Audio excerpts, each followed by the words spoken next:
53 বছর পরে বাংলাদেশ নিজের পায়ে দাঁড়ানোর একটু সুযোগ পেয়েছে।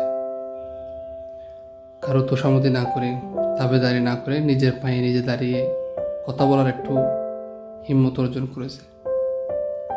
তাকে হারাতে দেয়া সহজ হবে না। এই সুযোগটা আমাদের কাছে হাতে ধরা দিয়েছে, তাকে ইউটিলাইজ করা, এটা আমাদের দায়িত্ব। যদি এটা না করতে পারি তাহলে আমাদের বদকপাল।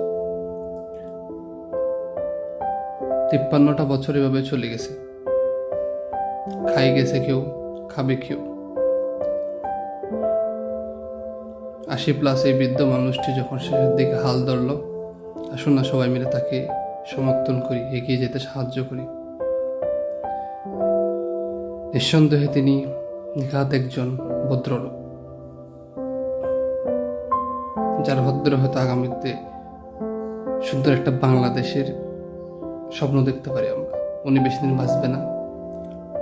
উনি একজন মানুষ যাকে দেখলাম নিজ থেকে বলতে, আমার এগুলোর দরকার নেই, আমি এই জায়গার মানুষ না, আমি এই কাজটা আমার না। দেখো তো, 53 বছরের মধ্যে একটা উদাহরণ। আমাদের উচিত ওনাকে ধরে রাখা। আমাদের উচিত ওনাকে, ওনার যে ফেস ভ্যালিউ, ওনার যে মেধা, এটা বিকশিত করে আমাদের দেশের উদ্দেশ্যে ব্যবহার করা। করতে না পারলে বড় দুর্ভাগ্য আমরা। দোয়া করবেন, ভালো থাকবেন।